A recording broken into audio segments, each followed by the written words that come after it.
Aujourd'hui, je vais parler de, oh boy, it's gonna be not so much advice on how to get to early retirement, but more of a reflection, aka personal story about how my mom, still I don't think she's wrapped her head around my situation in my post-fire life, right, to be honest.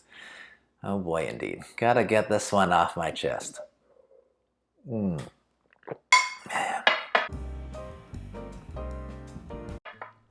Hey, Zempak here.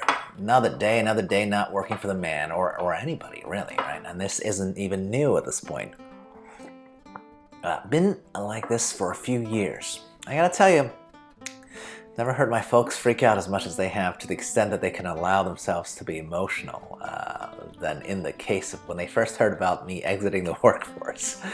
Well, between the two of them, my dad's pretty happy-go-lucky and his confusion has subsided. Not so for my mom, okay? I mean, I love my mom and all because she's a very spirited, tenacious lady who perseveres. Seriously, perseverance is like her favorite word. It's been drilled into me since I was a wee bit kid. But today I want to examine the slightly topsy-turvy world that I live in relative to my folks. Because I think for my mom especially, she just doesn't quite understand why someone who's in the prime working age of life would just choose not to, I guess. Oh, comment, like, and subscribe or whatever if you support my never-ending but slowly decelerating stream of clips that I make for myself. Woot. Point number one. My mom initially assumed that I must have hated my old job, but somehow I was lying to them that wasn't the case. It must be the specific job, right? Surely if I just find something slightly different that puts less pressure on me, then I wouldn't hate it and I would go back to the grind, right?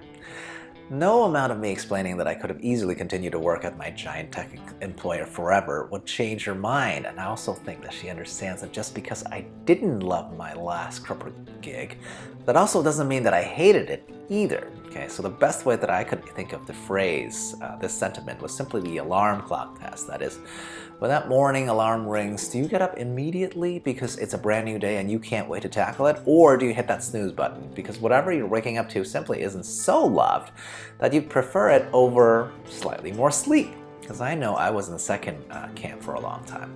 I simply didn't love to go to work. Compared that to the situation right now in my post-fire life, I literally only get up in the morning to make my wifey coffee because she still has a regular job and she can't function without her coffee.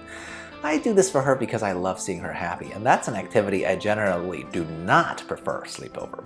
Simple as that. But say if we had a late night and we both oversleep a bit, that also doesn't mean or imply that I hate what I get up to do either. All right, let's say if I don't get up, let the alarm actually ring and snooze it once, right? But that's the exception. I think this distinction that for most employees, for more employees, it's simply rare to love their work. It's almost unimaginable to my mom and her entire life experience where nobody really ever had a choice of whether to work or not. So I think in her mind, you just work because that's the normal thing to do, and the best one can do in order to make that comfortable is just to make the best of it, right?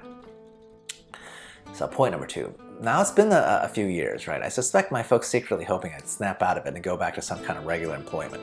I have noticed a slight shift in how they question me or interrogate me. Since I did partner up in my post-fire life and is now totally married, yes! Now my mom just asks about the work of my wifey instead because, you know, I don't have a job in as much excruciating detail as she usually would dive into a subject, by the way. I mean, I guess it's nice that she's interested in my lady's profession, but often I'm like, why exactly? Oh wait, I do know why. It's because once again, my mom thinks that a person's primarily defined based on their chosen field of work. Oh boy. So in her effort to understand my wifey better, she wants to know the ins and outs of what the lady does, how that relates to her professional degree of what she studied in college, and all of that is very logical, kind of Chinese-y way of thinking, right? When it comes to schooling and professionalism, I guess. This is how she would have acted if I was still working, right? The funny thing is, of course, I am at the other end of the spectrum, right? Because I'm hoping literally of convincing my wife the opposite mentality, that she's not in fact defined by her work at all, and just like me, she too can escape from the regular employee grind and rediscover life with a childlike wonder. I mean, my wifey is totally a super trooper, so in that way I guess she's similar to my mom. So who knows who will win the battle for wifey soul. JK. I know I'm gonna win, obviously. It's just gonna take some time. Finally, I'm going to project slightly further into the future, right? I'm not sure whether my mom has even told her extended family of my employment situation at this point, right? Certainly not on the phone, I don't think. I mean, her family is mostly overseas, and I can see how this conversation of her golden child, this guy, leaving a prestigious, globally known employer might be something safe for an in-person talk. We were going to go back to the old country just so I could show off my wifey, right? So I really do have fun imagining the double whammy of me also announcing, oh yeah, by the way, I retired the same year as my dad. That's a few years ago. I mean, if my mom can barely accept that I'm no longer a productive member of society, would real Chinese relatives of mine, accept that? Maybe part of her consternation is due to this type of uncertainty, right? Maybe I haven't been considering her feelings completely. Okay, that's definitely true, okay? When I decided to step away from real work, I was not taking my parents' feelings into account. That's true. But then again, I've always been told that the Chinese are a very practical and pragmatic people, right? So, if I can afford to not have a job and still live a relatively easy life, maybe they'll be more understanding than my mom's old-fashioned mindset can actually anticipate. So here's to hoping that's the case. Anyway, in the end, I've done the math and I think I'll be fine, right? Heck, even my dad has been asking me for investment advice, a couple of months ago. So I know he can't think that I'm that much of a dummy, right?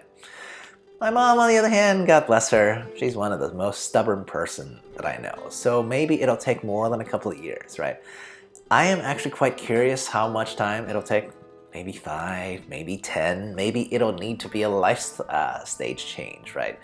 Like, if we became parents while having no earned income, would that convince my mom that we're gonna be okay? Who knows? But I'm excited to find out, and maybe you guys will be too, as our journey will surely continue onwards. Cheers, I'll approach it